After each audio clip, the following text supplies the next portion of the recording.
Okay, tonight we are looking, this is a series we are going through on prophets who didn't write a book. And the reason we're entitling that is sometimes when we think about prophets, we think about those who wrote a book. We think about the major prophets, the minor prophets, and sometimes we recognize there are other prophets, but those are the ones who come to mind. So spending time on Wednesday nights over these few weeks looking at some men who were prophets, but who did not write what we would think of as a major part of our Bibles, although some of these men did do some writing. So tonight we're looking at Gad and Nathan, two prophets together. If I were to ask you what you knew about these men, my guess is you might know a little bit more about the second name than you do the first name. And when you hear the name Gad, you may think of the 12 sons of Jacob. And think about Gad as one of his sons. But that's not the Gad that we are looking at tonight. There is a prophet by the name of Gad. What do these two men have in common? Gad and Nathan. They both were prophets for a particular king. And you probably can guess that based upon the second name, maybe better than you can guess it on the first name. Who did Nathan? Whose king was Nathan? David. All right. So Nathan is that king or that prophet that interacted with David, and we're going to look at him in the second part of this lesson tonight. But we may not know Gad, and I'm not suggesting that you don't.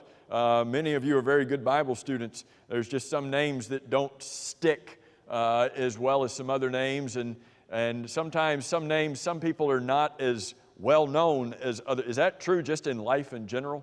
That some people are more well known, some people stick in your mind just in general, people that you meet better than others? Do you ever have trouble when you go to a doctor's office and you're filling out all this paperwork, trying to remember all of your doctor's names and their phone numbers and all of their contact information? And so sometimes it's hard to keep up with all that information. So what do we know about Gad? What do we know about Nathan? Get your Bibles and go back to the book of 1 Samuel. And this is where we're going to start tonight and looking at these two men. And when we get to 1 Samuel, we're going to encounter Gad for the first time. 1 Samuel 22 is where we're going to be when we encounter Gad for the first time. But let me throw a different word at you when it comes to Gad, because if we were to jump over, we don't necessarily have to. If we were to jump over to 2 Samuel, we would find a different word than prophet used for Gad. We would see Gad called David's seer. Do you see that word? It's in 2 Samuel 24 and verse 11. Over in that text, he's called David's seer.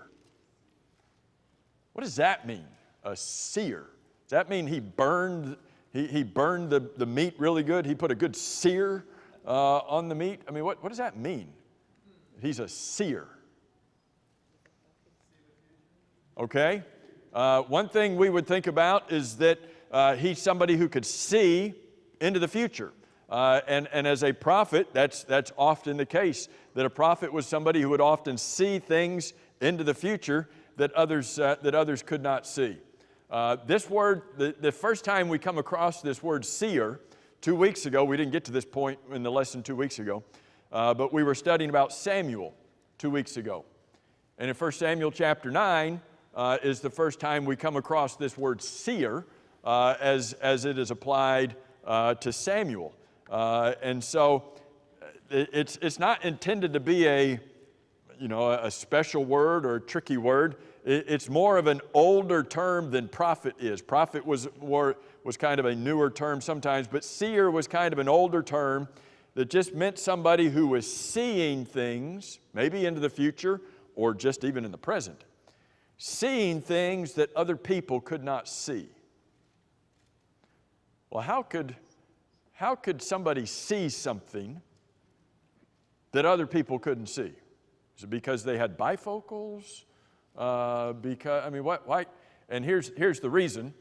Use these words interchangeably: seer and prophet. Seers were able to see things that other people couldn't see because God was showing it to them. What was a prophet doing? A prophet was speaking for God. He was in the place of God, speaking to the people in God's place. What was a seer? Same thing, but a seer was just somebody who was seeing things that God showed him. So anyway, I think that's an interesting term. But 1 Samuel 22, first time that we come across Gad. Now, when you're in 1 Samuel 22, is David king? Just say no to this question, okay? Is David king yet? No. Good answer. All right, he's not king yet, but he's got a prophet. Is he a prominent person yet in 1 Samuel 22?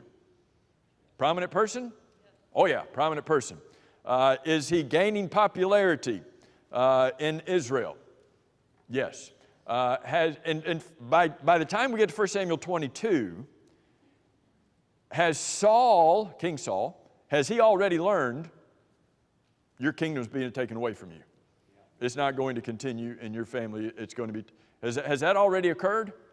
Yep, already occurred. You go back to chapter 13, chapter 15, that's a done deal.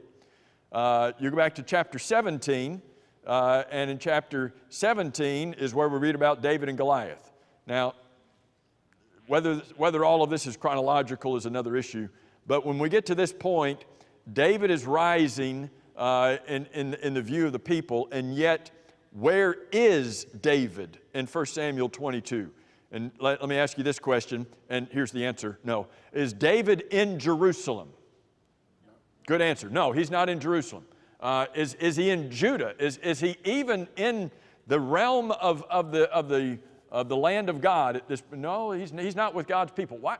Well, why not? Is he on vacation? Who's chasing him? Saul. King Saul is chasing him. What do you do when somebody's chasing you? Do you? I want to see some of you do that. I mean, some of you might just give up, be like, I'm not running. But when you were a kid, if somebody was chasing you, I mean, you ran, right? So now Saul's not just chasing him because he's playing tag. Why is Saul chasing him? Wants to kill him. You're going to run even faster, all right? So David's running away from him. And he gets to Moab here in 1 Samuel chapter 22. And look in verse 2. How many men, the end of verse 2, how many men does he have with him? 400. He's doing pretty good. That's more men than you've got with you. He's got 400 men with him. David went from there to Mizpah of Moab. And he said to the king of Moab, look in verse 3, who else does David have with him? Who? His parents. He's a pretty decent guy, isn't he? He's running for his life, and who does he take with him? Why does he take mom and dad with him? I mean, are they in ill health and he's got to watch over them? If he's wanting to kill me, I'm not leaving mom and dad behind.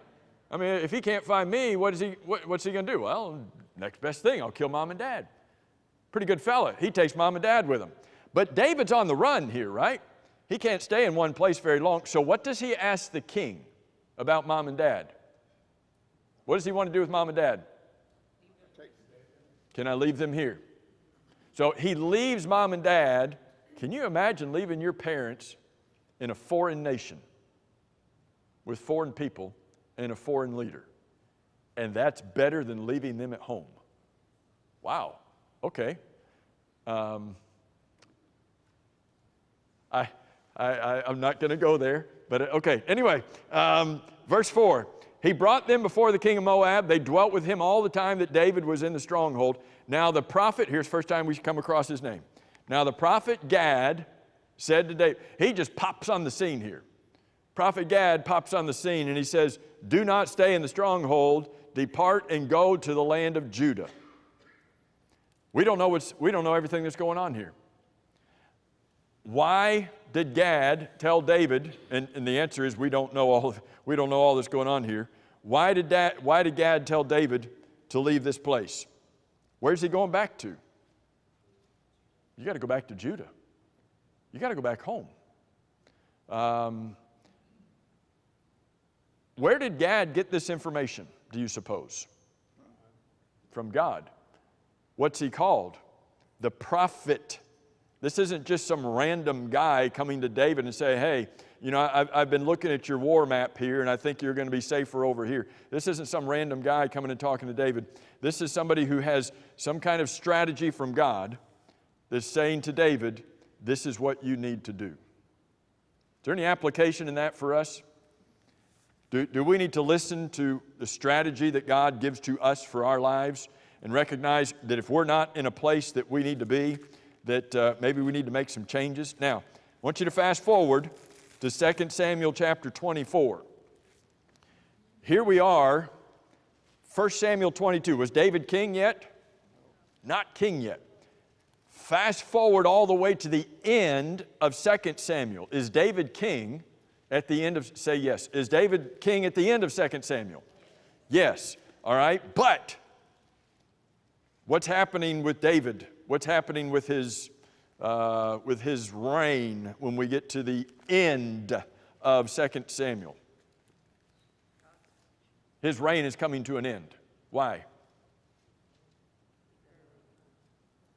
What'd you say? He's an old man. Well, look at the first verse of 1 Kings. First verse of 1 Kings says that David was what? All right, so I didn't say it. God did. All right? Do you know what his age was?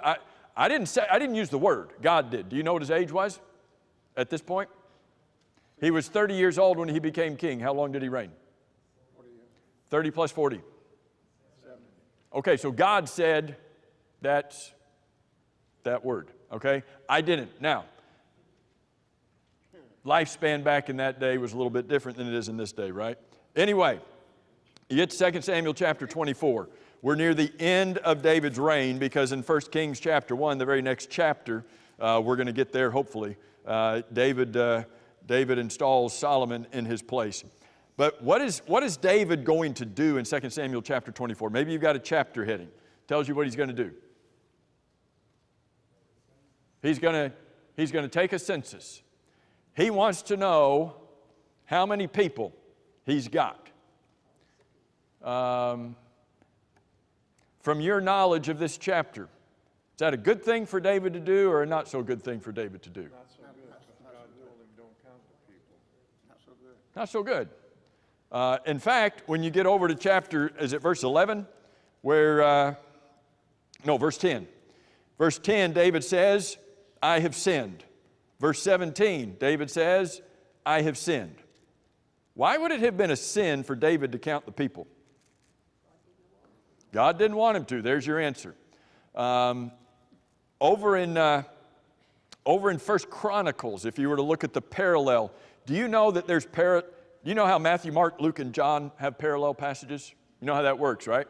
You read Matthew, Mark, Luke, and John, and you might be reading about him feeding the 5,000 in Matthew chapter 14, but if you go over to John chapter 6, guess what you read? He's reading the 5,000. Was that two different stories? Same story. Different writer, right? So you know parallel passages, Matthew, Mark, Luke, and John. You know that you have them with 1st, 2nd Chronicles as well, right? You know that there are parallel passages that 1st and 2nd Chronicles are basically a view of all of the history of Israel from the beginning all the way until they go back home from captivity. So it takes you from Adam, 1st, 2nd Chronicles take you from Adam all the way through their Babylonian captivity and when Cyrus, king of Persia, sends them back at the end of 2nd Chronicles. So, 1st, 2nd Samuel, you're reading about, 1st Samuel, reading about King Saul as king. 2nd Samuel, reading about King David. 1st Kings, you're reading about Solomon, the first half of the book. And then you're reading about the divided kingdom and the divided kingdom in all of 2nd Kings. And so there's parallel with 1st and 2nd Chronicles. You know that. So if you go over to 1st Chronicles chapter 21, you read there that Satan came along and put it in David's heart to number the people. If Satan tries to get you to do something, is that a good idea? I don't think so. No, I don't think so either, John. That's a bad idea. And so anyway, where does Gad come into play here? So David numbers the people, which he should not have done. Even Joab's trying to prevent him from doing it. Verse 10, 2 Samuel chapter 24, verse 10. David's heart condemned him after he numbered the people. Isn't that the way sin usually works? Why doesn't your heart condemn you before you commit the sin? So sometimes it does, right? Sometimes it doesn't. Sometimes it's not until after you've committed the sin that your heart wakes up. So David said to the Lord in verse 10, I have sinned greatly in what I have done. But now I pray, O Lord, take away the iniquity of your servant, for I have done very foolishly. Verse 11, now when David arose in the morning, the word of the Lord came to the prophet who? Prophet who? Gad, David's seer. There's that verse we mentioned a little while ago. So the word of the Lord comes to Gad, and the Lord tells Gad to go to David. Does sin have consequences? David sinned. He confessed that sin. If you confess a sin to God, does that mean that the earthly consequences, ramifications of that sin are necessarily going to be taken away? Not necessarily. Sometimes you're still going to have to pay, not because you're separated from God anymore, but because sin has consequences. Is that a good lesson for us to learn? Well, that's something for David to learn. So God gave him look in verse 12, I offer you 3 things. Choose one of these. Can you imagine if God gave you the option? Okay, David Sproul, you've sinned. Here's 3 options for you. Here's 3 punishments for you. How would you like that? No, thank you. I mean, here's 1, here's 2, here's 3. You know what I would pick? D, none of the above, right? I mean, but that's not an option. So you can pick famine for how long in verse 13? How long would the famine be? 7 years. Boy, that sounds like a good one, right? No, I'm not going to do that. All right, so you can be pursued by your enemies for how long? 3 months. Well, that doesn't sound very exciting. Or you're going to have a plague for how long? 3 days. 7 years, 3 months, or 3 days. What does David choose? Pestilence for 3 days. Not an easy choice. You don't want any of those. Can you imagine being Gad? I mean, on the screen, Gad denounced sin and communicated the punishment for the sin. Can you imagine being Gad and you've got to go tell the king this? David's 70 years old. He's an old man. And you get to go tell this old man, okay, here's what God said. Kind of like Samuel 2 weeks ago when we talked about Samuel having to go talk to Eli. I don't really want to tell you this, but here's what God said. I don't really want to tell you this, but here's what God said. What does David do in verse 14? What does David say? Yippee, this is great. What does he say? No. I am in what? Great distress. Please let us fall into the hand of the Lord because we can't stand fall into the hand of men. So the Lord, verse 15, sent a plague upon Israel from the morning until the appointed time, from Dan to Beersheba. Remember we mentioned a couple weeks ago, that's from north to south. That's the entire land. How many men died, verse 15? 70,000 died. Verse 16, the angel stretched out his hand over Jerusalem, and who stopped the angel in verse 16? God did. The angel stretched out his hand to do destruction over Jerusalem, and the Lord said, that's it. And so the end of verse 16, the angel of the Lord was by we're going to get to this, he was by the threshing floor of Araunah, the Jebusite. Verse 17, David spoke to the Lord. In verse 14, David spoke to Gad. Here David speaks to God. And he says, surely I have sinned and I have done wickedly, but these sheep, what have they done? Let your hand, I pray, be against me and against my father's house. What a man. What a man that says, this punishment should be on me, not on these people. But Gad is the man who's responsible. He's the prophet. Now, think about how long Gad's been with him. That was my point a little while ago, and I didn't finish it. We were in 1 Samuel 22. He wasn't even king yet. Here we are in 2 Samuel 24. He's been king for 40 years. And guess who's still by his side? Gad. He still has this prophet, still has this seer who is coming and delivering these messages to him from the Lord. And this one was a pretty tough pill to swallow, pretty tough message to receive. So verse 18, same chapter. Gad comes again, verse 18. Gad came that day to David, and he said, here's how you're going to fix this. Here's how you're going to fix this plague and this punishment that you're receiving. Go up, erect an altar to the Lord on the threshing floor of Araunah the Jebusite. So David, according to the word of Gad, went up as the Lord commanded. So who's telling him what to do, Gad or the Lord? I think Lord, Lord's telling him what to do. Who's the mouthpiece? Gad. It's interesting that verse 18 says, Gad came and said. Verse 19, David did according to the word of Gad, as the Lord commanded. David is doing what God tells him to do, but who's telling Gad what to tell David to do? Well, God. So is David obeying Gad or is he obeying the Lord? The Lord. That's important, isn't it? That's going to come into play here, and there's a couple reasons I'm emphasizing it, but that's going to come into play here again in a little while. So David wants to do what the Lord wants him to do. So Araunah looked, verse 20, and saw the king and his servants coming toward him, and he went out and bowed before the king with his face to the ground. You know this story, but I want you to see this. Araunah said, verse 21, why has the Lord my king come to his servant? You think he was nervous? Yeah. I mean, why are you here? Is everything okay?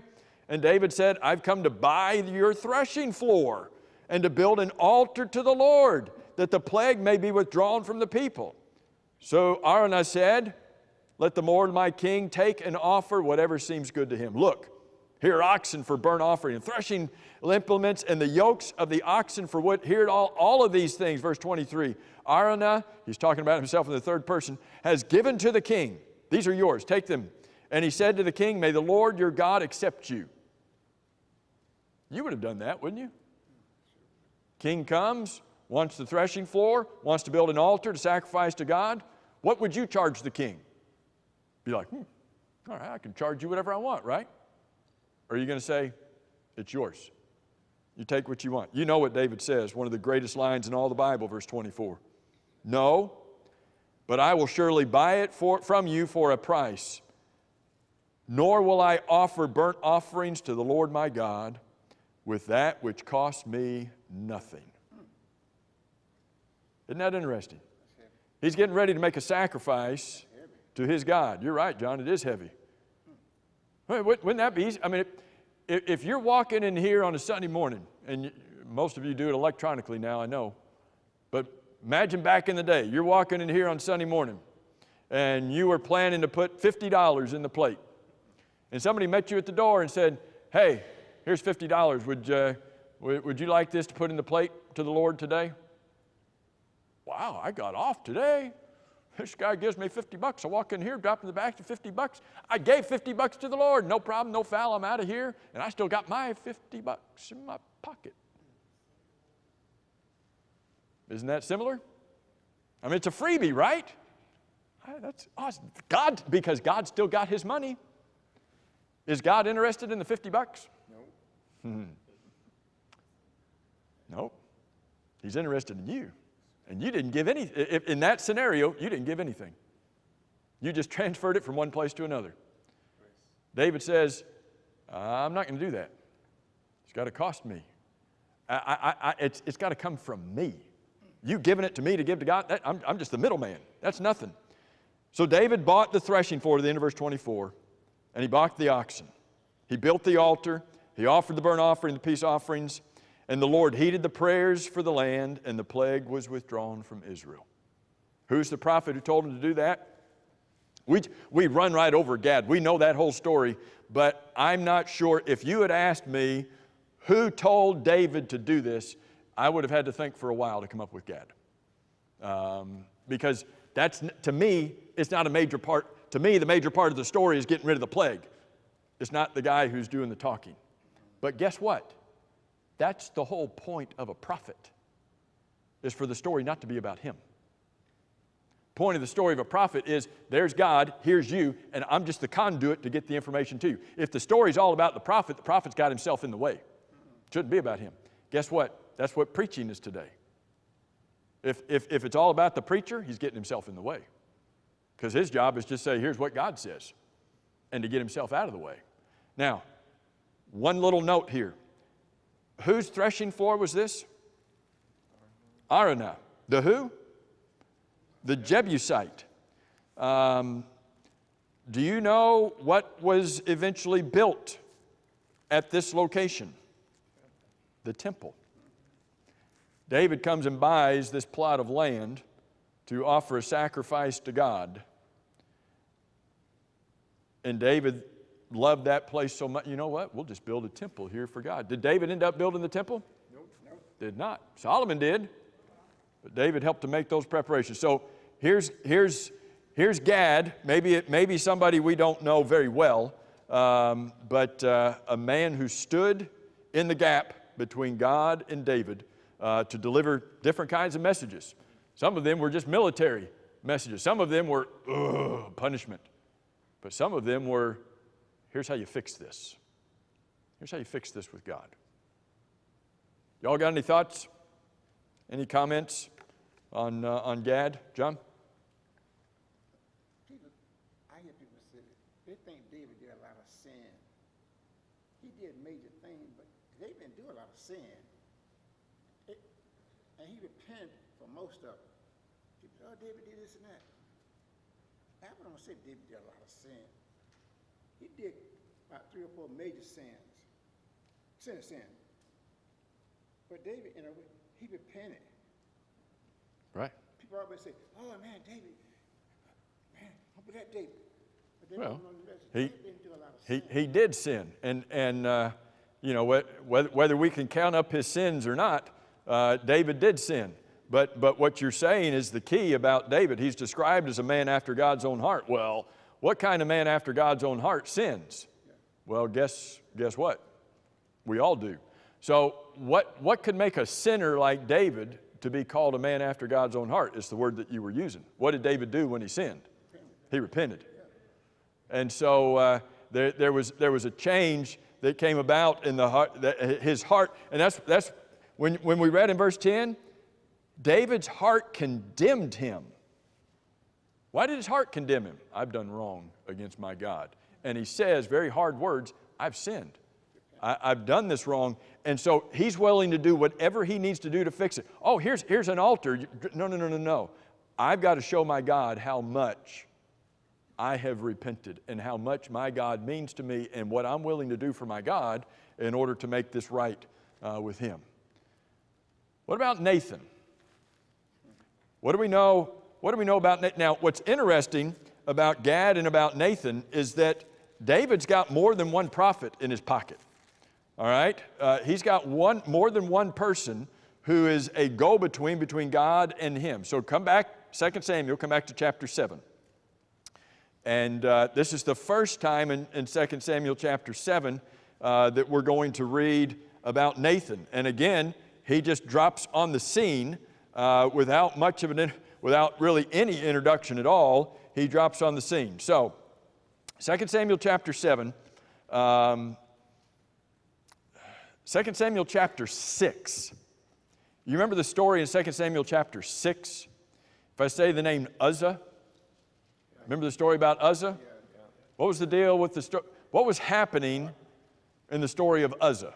They were bringing the ark back. Bringing the ark back, all right? So they're transporting the ark. They're trying to get the ark back to where it needs to be. And obviously we know the story of Uzzah and all of that. So in 2 Samuel chapter 7, it says in verse 1, it came to pass when the king was dwelling in his house, the Lord had given rest from all of his enemies all around. The king said to Nathan, first time you're going to read his name. Who is this guy? He's Nathan the who? The prophet. That's all you need to know. So David says to Nathan the prophet, not to Gad the prophet, different prophet, see now, I dwell in a house of cedar, but the ark of God dwells where? I've got this nice house. I've got this beautiful home, and God's living in a tent. The ark of the covenant is living in a tent. Now, here's a man after God's own heart. Doesn't that sound like a right thing for somebody to think? Who am I to live here? And the presence of God is dwelling in this tattered old tent out here? So, Nathan said to the king, verse 3, go, do all that is in your heart, for the Lord is with you. He's got the information he wants, right? He goes to the prophet. Prophet's supposed to speak for God. He goes to the prophet, and he says to the prophet, not right, God needs a house. And Nathan says, you go and do it. And the Lord is with you. What's the first word you have in verse 4? You got the word and. Some translations have the word but. Something's going to happen in verse 4. He tells David in verse 3, the Lord's with you. But it happened that night, verse 4, that the word of the Lord came to Nathan. What came to Nathan? The word of the Lord. Oh. Did the word of the Lord come to Nathan in verse 3? No. Nope, didn't come. But the word of the Lord came to Nathan in verse 4. And he said, go tell my servant David. What are the next 4 words? This is what God says. Thus says the Lord. You go back, and it's put in a question form here in verse 5. Would you build a house for me to dwell in? Again, if you look at the parallel account over in 1 Chronicles 17, it's stated in an affirmative that says, you are not going to build me a house. I want you to think about being Nathan here. The first time Nathan says, yeah, go ahead, build God a house. Where did Nathan get that information? What? Nathan how could this be wrong, right? David's such a good man. He wants to build the Lord a house. Of course he should build. There's nothing wrong with building the Lord a house, is there? He shouldn't have to dwell there. And if David's going to have this kind of house, he ought to make the Lord a great house.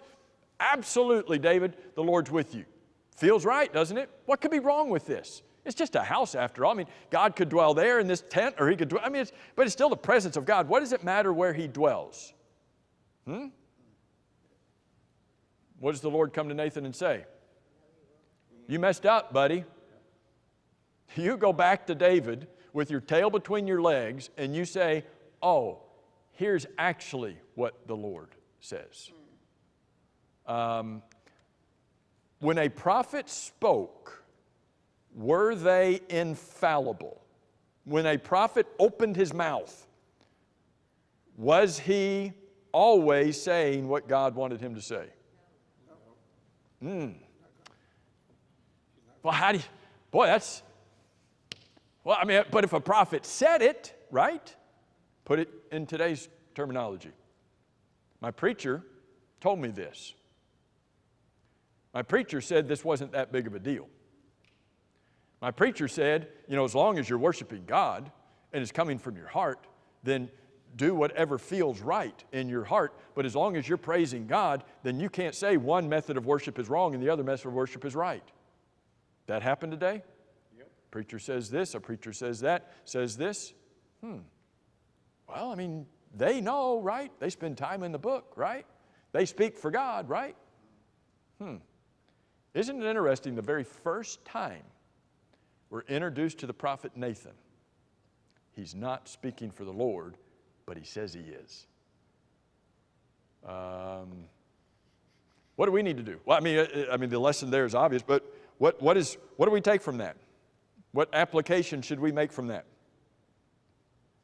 Nathan's got to make it right. Okay, Nathan's got to make it right, and he does. He goes to David and he says, okay, here's what the Lord actually said. How do we apply that in our lives today? In this situation in dealing with Nathan, how do we apply that to us today? And the Bible's living, right? It's not just a story here. It's Romans chapter 15 says it's there for our learning. Okay, what do I learn from this? When you do wrong, you got to make it right. Okay. When I do wrong, I got to make it right. What else do we learn? What do we learn about listening to other people? What did the Bereans do in Acts 17? Why? Make sure that what they were being told was so. Just because somebody says something that sounds good or it's what you want to hear. That's right. Did Nathan tell David what he wanted to hear? Yeah. I want to do this? Great. Guess what AI is built to do? Guess what ChatGPT is built to do? to tell you what you want to hear. That's the way it's built. And so you go and you ask it, and unless you put some specific parameters around it, which you can do, but it's going to tell you what you want to hear. Well, that sounds like a good resource for us, right? I mean, it's AI, right? It's intelligence. I ask it a question. It knows more about the Bible than I do, so whatever it says has got to be right. Really? What are its sources? What's it drawing on? How do I know that AI is really intelligence? I mean, and it spits back all of this information, and it puts Bible verses with all of it. It's got to be right, right? Wrong. Just because it spits back that information doesn't make it right. I need to check what every preacher, every teacher, every AI, every website. I can't trust this. One of the, and I'm not going to mention the name of it, but one of the most popular religious websites out there that answers supposed Bible questions. Very popular, has thousands of questions that it's answered. Well, I just go there, and I mean, this guy had a good write-up, and it sounds right. Something sounds right. Does that make it right? That's what we learned from Nathan and David here. Just because something sounds right doesn't make it right. Now, so Nathan comes to David, and as he continues this message to David, and make sure here's what the Lord says. What does the Lord say? You're not going to build me a house, but I am going to build you a house. Well, that seems kind of backwards, doesn't it? I was going to build you. I mean, have you ever had somebody do that for you? You tried to give them, no, you can't give me something. I'm going to give you something. No, I was giving you something first, right? I started this, and here's God. You're not going to build me a house. But David, I'm going to build you. What's he talking about? David's like, I already got a house. Remember, I got a house of cedar. It's better than your house, man. God, I've got a better house than you. What are you talking about? What is God talking about? We've got 4 minutes, so we can't digest all of this. What does he tell him? Look at verse 12.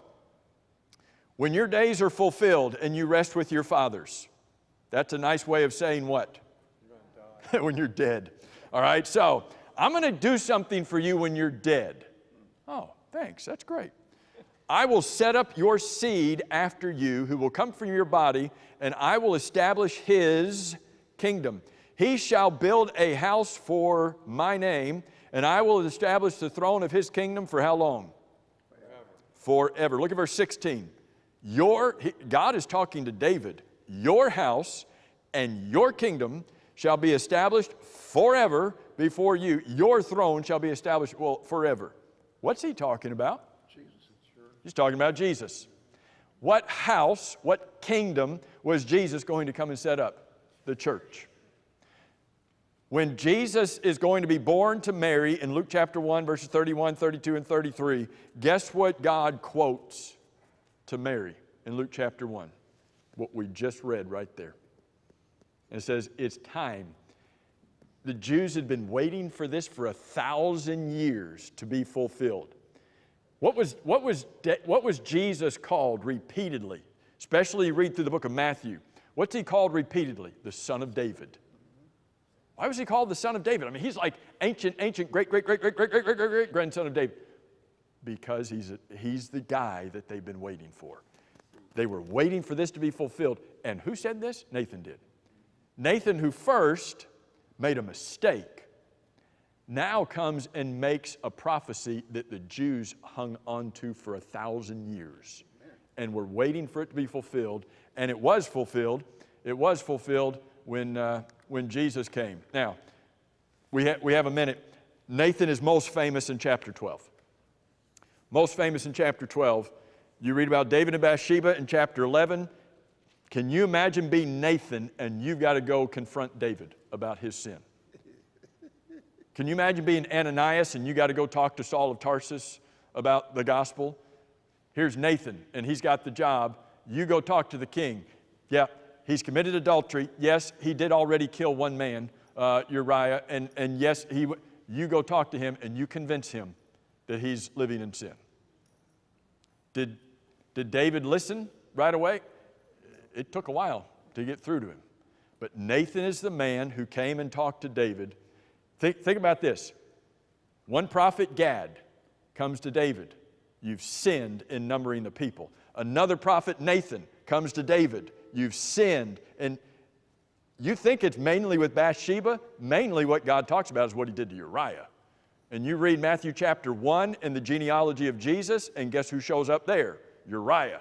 What he did to Uriah. Anyway, two prophets to the same man to tell him that he had sinned. Who is this man?